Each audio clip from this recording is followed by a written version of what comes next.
All right, we've arrived from Mardi Gras. You can see the big old medallion hanging in the middle. I think a couple years ago the medallion was smaller. I could be wrong on that. I don't know because I wasn't recording filming. The last time I was here for Mardi Gras last year got canceled due to some emergency family reasons. But you can hear the music. I can't wait to get in there and try all the food. And we're going to see if we can try everything for you, except for things I don't eat. But yep, we're going to head in and get our Mardi Gras going. Well, we are officially in the park, so Mardi Gras has begun. And we already picked up our first couple of Mardi Gras gift cards. Just grab two real quick ones with cash. You know, like I said, before I leave, I'm going to get enough to cover my HHN and Grinchmas trips as well, because why not? They're good all year long.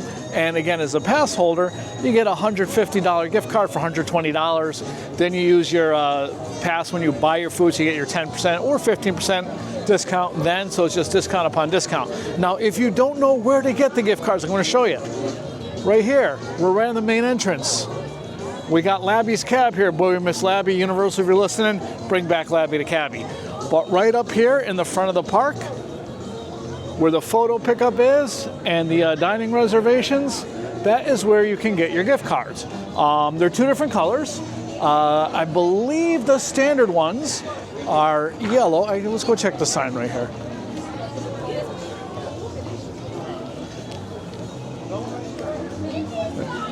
So you can get the standard food and beverage card for non-pass holders is $65 for a $75 card, and the pass holder one is, again, $120 for that $150 card. Now, the other thing you got to do now is we're going to take this bad boy right here, and we're going to start eating. Okay, so the first food booth we're going to hit is New Orleans Eats, and this is where you get your sweet treats. And I am all about that king cake. I've been dreaming about it for 2 years, since the last time I was here for Mardi Gras. Also, you get your beignets, and they also have the king cake espresso martini. A little too early for me to have a cocktail, I think. It's only about 10:30 in the morning, but that's made with New Amsterdam vodka, J.F. Hayden's espresso liqueur, king cake syrup, and brewed coffee for $18. And they also have Abita Mardi Gras Bach, and also some beer and sodas. But yeah, we're gonna get a little breakfast king cake just because I cannot wait. All right, well, we got our first king cake of the season. Boy, am I excited. Show it to you real quick here. So it looks a little different than the ones from 2 years ago. I think it's definitely bigger. The frosting's a little bit different too.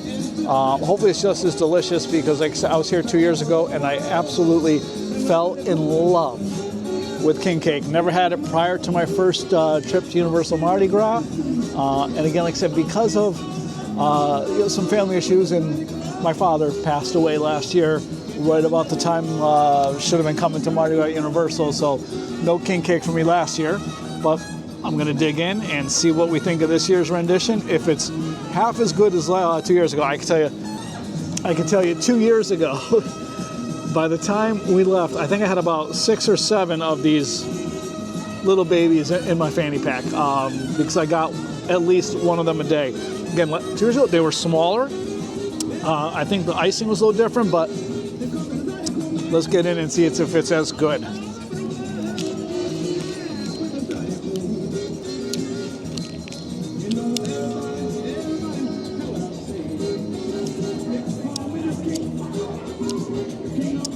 So the cake itself tastes exactly the same. I do think the frosting is different.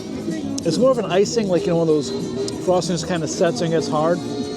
But it is absolutely delicious. Just what I needed. So this is our first food booth stop. Again, we've got 4 days that we're going to be able to hit these food booths, so hopefully we'll be able to try just about everything. But so far, the king cake, man, this is my favorite. I'm going to give it 9.7 out of 10.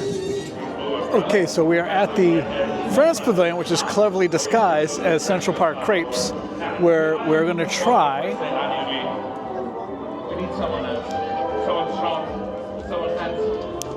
the ham, cheese, and berry crepe. So it's a freshly baked crepe filled with sliced ham, brie cheese, and mustard cream sauce, finished with a berry gastrique. So to me, if they pull this off right, that could be an almost perfect blend of savory, sweet, and salty. This This could really be a winner. Looking forward to trying it out. So we're watching them make that crepe fresh. Now remember, when you order something at the France Pavilion or Saint-Tropez Crepes, whatever it is at the time you're here, it is made fresh, so it takes a while longer. But let's check this out. That looks amazing. I haven't had a crepe in forever. There's a crepe spot in Key West that I absolutely love, but I haven't been there in almost 3 years. Well, let's check this bad boy out. I'm gonna kind of cut it down the middle and just see what the inside looks like. Wow, look at that. Got some nice melty cheese and the ham in there. Oh, looks good. So as I was saying, if this is balanced, this could be amazing. You got your sweet, you got your salty, you got your savory. Let's get a taste.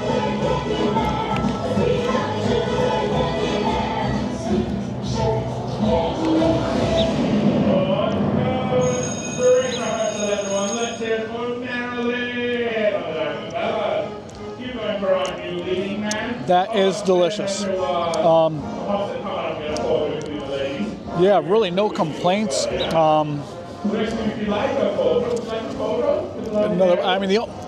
If I'm gonna get like hyper critical, a little less powdered sugar.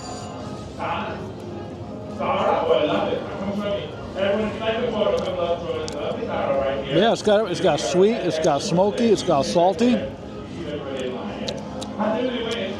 A little tanginess with the mustard. Yeah, this one's a winner. So I've been hearing that, this year that the food booths were just really stepped up. And again, I didn't get to come last year.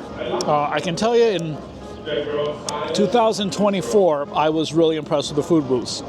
I remember last year, some people were saying that they weren't really in love with some of them, and a lot of people were saying, all the effort was going into opening Epic, and that's understandable.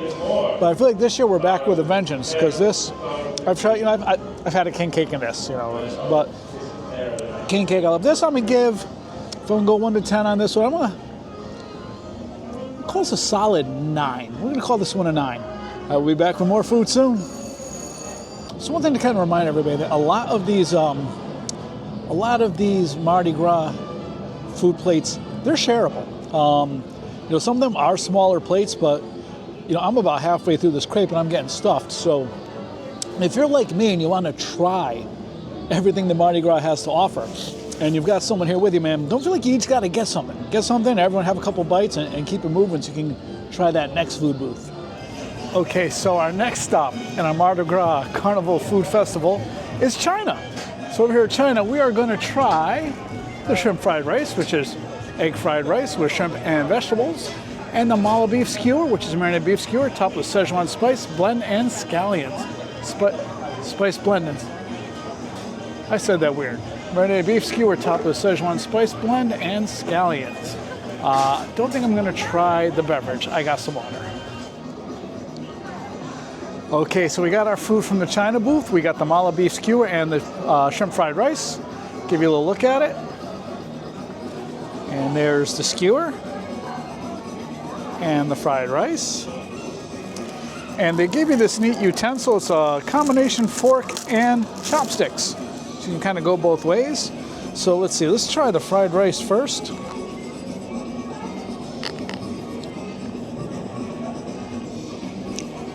Well, that's good. A lot of times, when you get like fried rice that hasn't, you didn't watch it get made fresh, the shrimp can be a little old and rubbery feeling. This is nice and fresh. I'm gonna put a little extra soy sauce on there.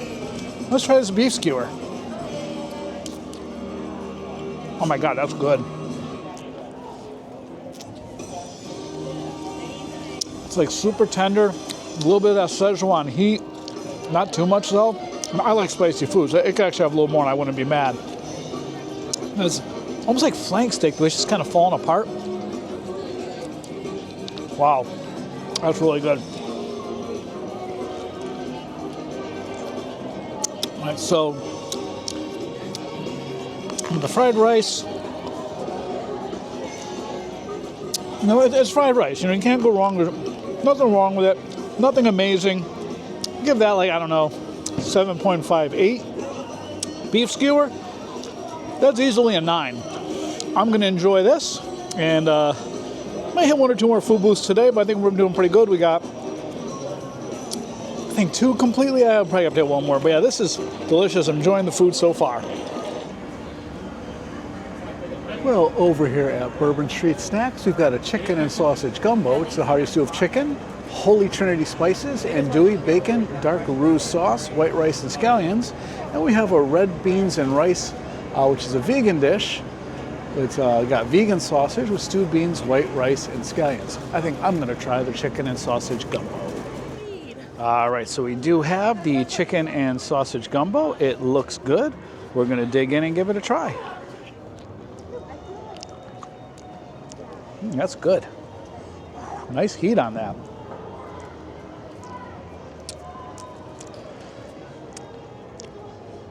Now that tastes like real gumbo. It's got some nice heat. Everything tastes fresh. Nice shredded chicken. No complaints here. I'm gonna give this one, I'll call this one a 9.5. Wow. So I'm somebody who likes spice, and I'll let you know that one there, that's spicy. That's gonna make your nose run a little bit. It's gonna warm you up inside, make your ears pop even. I had to go get a little water after that one, but boy, was that tasty. That's definitely one of my favorites so far.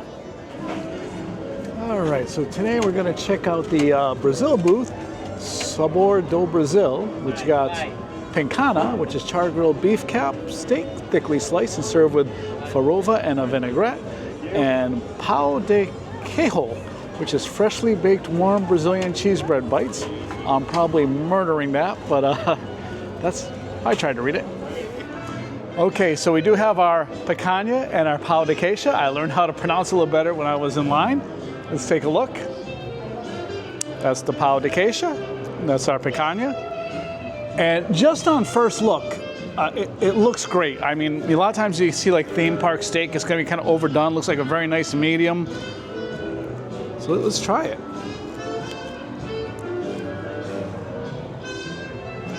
Oh my God, that's delicious. Wow.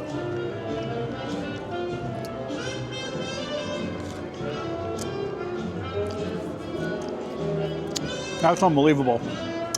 Now let's try our pão de queijo, which is like a cheese bread. Oh, that's nice.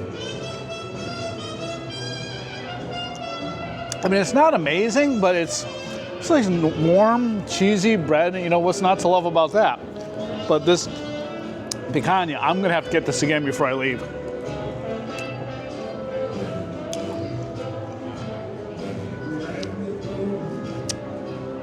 Whatever the marinade is, it just works. And you know, it's a piece of meat that has a fat cap, so it's not like that nasty grizzly fat. It's the type of fat that kind of melts and makes food juicy. Picanha, 10 out of 10. Pão de queijo, 9? But yeah, I'm gonna get down and eat this. This is delicious. Cheers, y'all. So that was without a doubt the best steak product I've ever had at a theme park. It was unbelievable. So far, Brazil is by far my favorite food booth, and there's still plenty to go. And I haven't disliked any either, just this one was that good. Now I want to show you real quick. They are cooking that on some serious grilling apparatus out here. The smell is just unbelievable. Cooking over a real wood fire. You hear that meat sizzling. Unbelievable. Like I said, I really do feel like the food has been stepped up this year. So get yourself down here and get you some. So here at the Mexico booth, we've got the Mazatlan Street Ceviche, which is shrimp ceviche served on top of Tostitos salsa verde chips with cucumber, carrot, tomato salsa. We've got our flautas, crispy beef flautas with tomatillo salsa, sour cream, shaved lettuce, and radish. And a tres leches cake. Now, tres leches is my favorite cake in the world. I have never seen it in a chocolate fashion, so I'm really interested to try that. And we might have our first cocktail of Mardi Gras. We might try that Cielo Rosada, which is Cuervo Tradicional Blanco tequila with Del Maguey Single Village Vida Classical Mezcal, grapefruit juice, peach puree, smoked paprika, and a hint of smoked sea salt. And we also have the mocktail, which is chamoy, a house-made smoothie, and with chulo hot sauce in it. All right, let's go check it out. All right, so we called a little bit of an audible. We hit the Mexico booth and we picked up pretty much everything, but instead of the Mardi Gras drink, I grabbed myself the watermelon spritz, which is one of my favorite drinks they offer here at Cafe La Bamba. I first encountered it at HHN. I absolutely love it. Delicious. But we do have our Tres Leches cake. Actually, let's do this. There's the Tres Leches cake, the flautas, and the street ceviche. All right, let's get into it and see what we think.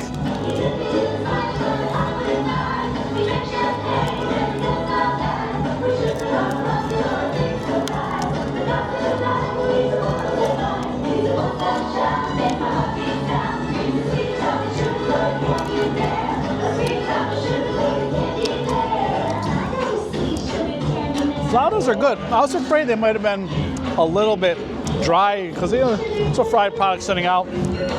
But the sauce and the sour cream, man, that's a really bright sauce. Nice, acidic, really wakes it up. It's delicious.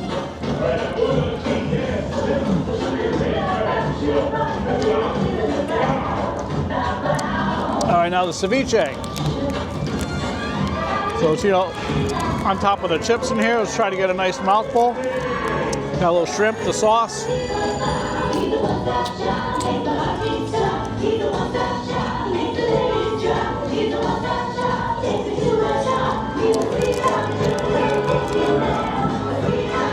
All right, that's really good. Whenever I get any kind of a pre-made or booth service meal with shrimp, I'm always worried that I'm going to get rubbery shrimp. Not the case. The shrimp is absolutely delicious. So I'm going to listen to the Diamond Bells in the background. I'm going to eat through the mains, and then we'll come back and we'll talk about the Tres Leches cake. Okay, we finished our flautas. We finished our walking tacos, and before I get into the Tres Leches cake, we had the, can I call them walking nachos? That's HHN. No. The street ceviche has a really nice subtle spice on the back end. Like it sneaks up in a little bit, and I like spicy stuff, so I really enjoy that. The weird thing about the flautas to me is the star of the show was the sauce. That green, I think it's the salsa verde that was on there. So bright and delicious. Now, I'm a little bit worried about the dessert because, again, Tres Leches is one of my favorite desserts in the world. Never had it in a chocolate form, but I'm willing to try anything. Let's check it out.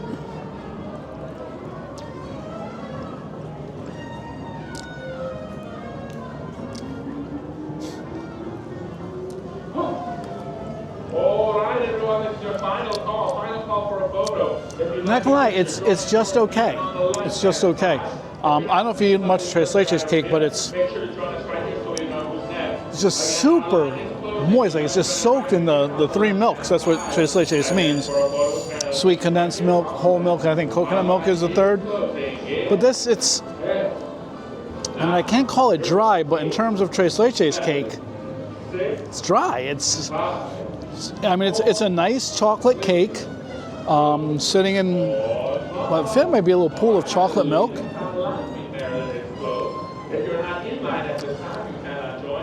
I mean, don't get me wrong, it's good. If you had just kind of presented it to me as, chocolate cake, I'd be like, yeah, it's a good chocolate cake. As far as Tres Leches cake, it's not it.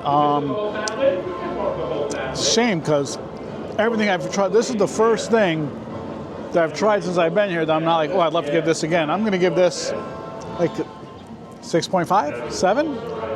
Be generous, we'll give it a 7. I mean, it's a more than adequate slice of chocolate cake. Nice sauce on it. I think it's like a toasted whipped marshmallow topping on there. I mean, it's good.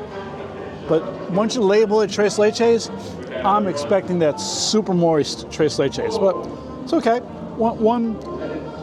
One thing so far that's been not even just disappointing, just not as good as I'd like. But yeah, everything else in Mexico was absolute fire. Check out the next one. Okay, so the Italy booth is kind of tucked away over here at Louis, and they have a burrata focaccia, which is house-made focaccia filled with mozzarella, fresh burrata cheese, and pistachio pesto. And they also have a sfogliatella lobster tail, layers of sweet flaky pastry filled with rich vanilla ricotta cream for $6.49, and a beverage, a bergamot spritz, which is bergamot liqueur, Saint Germain elderflower liqueur, grapefruit juice, and I don't know that, caviosella, and some prosecco. Now, personally, I come from the Northeast, where we have one of the highest percentages of Italians out there, and New Haven, Connecticut is the pizza capital of the world, and we're not too far from New York or New Jersey, and there's more Italians and great Italian food you can shake a stick at. So I'm going to skip that booth. I'm going to get things that I can't get at home while I'm here. Okay, so we're over here at the Austria booth, where they have a Vienna-style pork schnitzel, which is crispy pork cutlet with potato salad and lingonberry jam and lemon. They have a goulash, slow-cooked tender beef with tomatoes, peppers, potatoes, and paprika, served with artisan bread and sour cream. That's $7.99.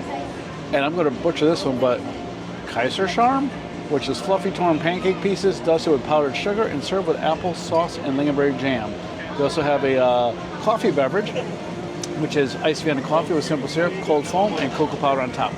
I think we're going to try the schnitzel and the thing I can't pronounce. Okay.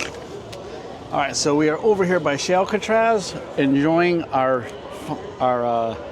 Austria booth. So first we've got the pork schnitzel. And that's going to be a deep fried slice of pork served with some potato salad and lingonberry jam. Now there's an IKEA near my house, so I like lingonberry jam. They put it with their meatballs over there. All right, a little lemon on here. We'll give it a little squeeze. All right, and let's see how this is.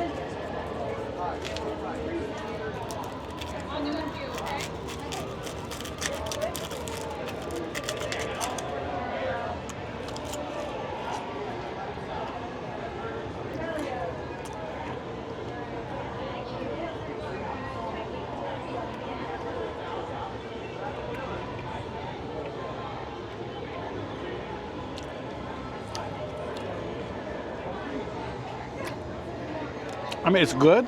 The potato salad, like, that's a very interesting potato salad. I was expecting more of a German potato salad. It's like the potatoes like roasted. That's really good. The schnitzel, and I'm always going to say this, I'm always surprised they can produce great quality in these little food booths. But other than the fact that it's great quality, it's not special. You know what I mean? It's a nicely fried pork cutlet. Let's try a little lingonberry on there, though. Might wake it up a little bit.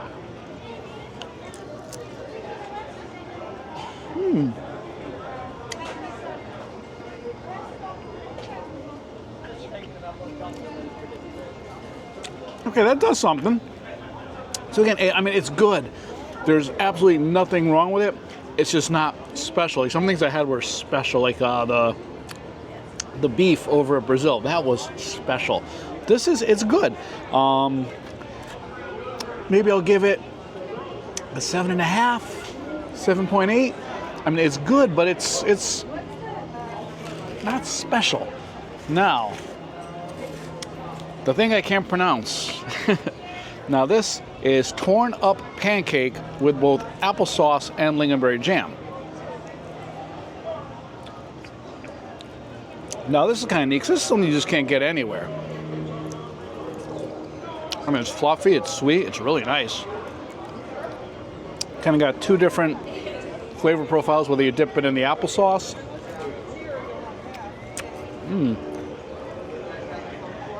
Whether you dip it in the lingonberry.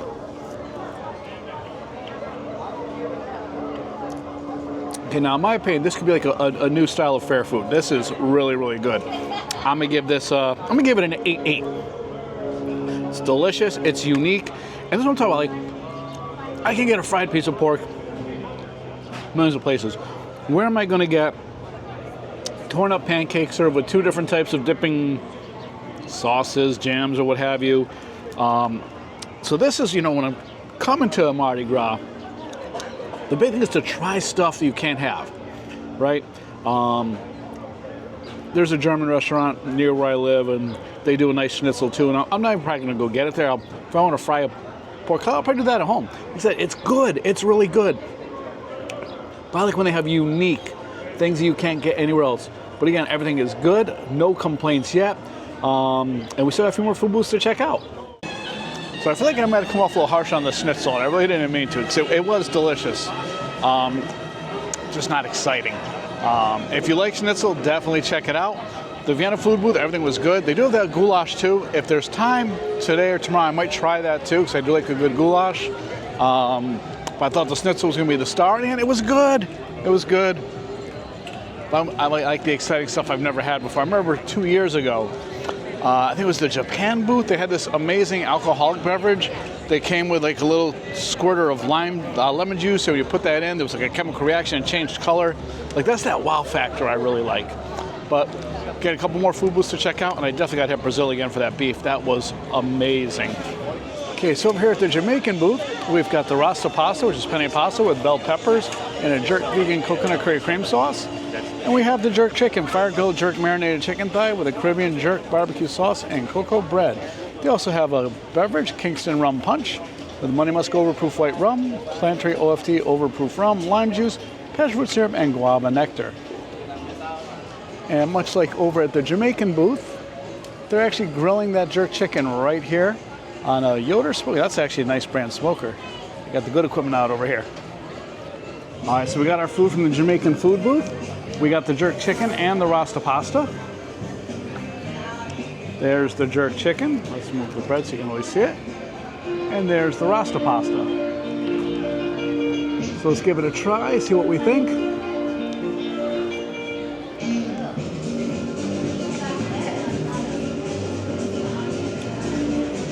I'm a big fan of jerk chicken. That's delicious. You can also tell it's cooked on the grill too. It's got a little bit of that charred bit on it, really nice, give it good texture. And the bread it comes with.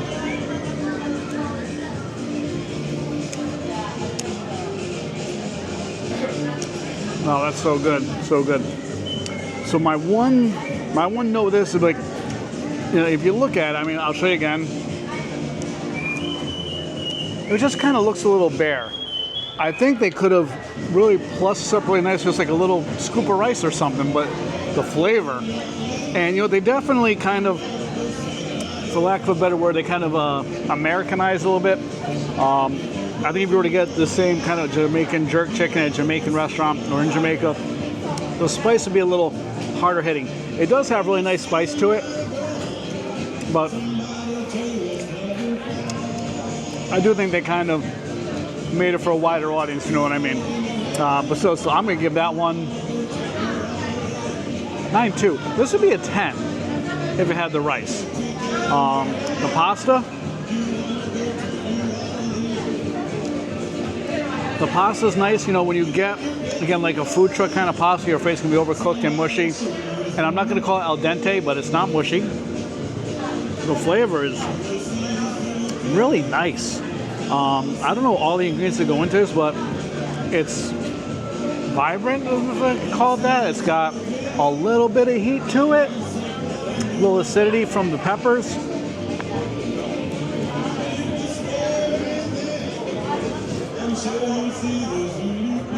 Oh, 8.8?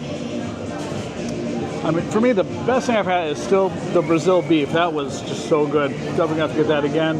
I did have my second king cake today.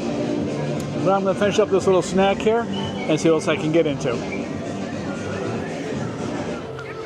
All right, so over here at Chile, which I think is probably going to be our final food booth, where they have the Verlazo Fire Salmon, which is fire roasted Verlazo salmon served with crispy potatoes and fresh herb salsa, and pastel de choclo, baked ground beef pie with raisins, olives, and egg topped with creamy corn pudding. And they do have a beverage here, which when I come to that, it's way too early to drink. So one of my favorite things at this year's Mardi Gras Festival is how much of this food is actually being cooked right at the booths. So we're outside the Chile booth here, and we have another very high-end Yoder smoker. They got the lump charcoal going in the middle, and you can see the salmon's up in these racks. They even have the potatoes on there, the iron skillet. So they're really putting on a show with this year's food presentation. We saw it over in Brazil, we saw it in Jamaica, some really excellent outdoor cooking equipment, and they're making it right here. So you know it's fresh.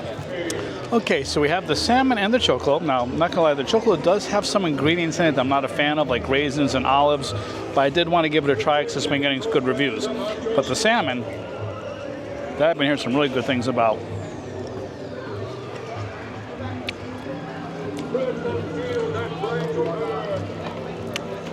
Wow. That's very flavorful. Little bit of heat. This little salsa that comes with it, delicious. The potatoes are very nice.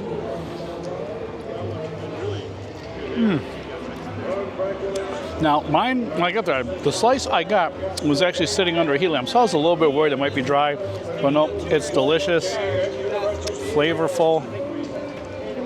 Wow. Let's check out this chocolate here.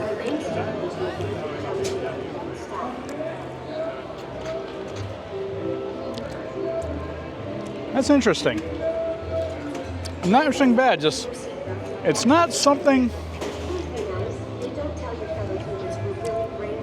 Oh, well, let's do a little quick look here. It's a little messed up, I've been eating it, but that's how the salmon comes. And there's the chocolate. There's like some different layers, like that egg topping, ground beef at the bottom. And again, I really can't place what I can compare this to. And my mother made a hamburger casserole with like a mashed potato on top, and it's kind of reminiscent of that. Let's see. I mean, it's all wonderful. I'm going to give the salmon's the star over here. Don't sleep on it. I'm going to give the salmon like a 9.2, and the chocolate like an 8.5. So if you only pick one, I would get the salmon. The salmon, like I can't complain about anything on this plate.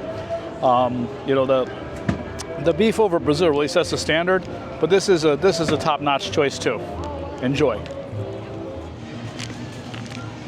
Now, what trip to Universal Studios and Mardi Gras is complete without getting some beignets? Now, if you didn't know, there's a right way and a wrong way to eat beignets. The right way, spread your legs, lean forward, and try not to get covered in powdered sugar. Oh my God, that's delicious. Light and doughy, a little crisp on the edges. I think I might have got a perfect fresh batch. I had some earlier this week, not as good as these. So beignet, 9.2.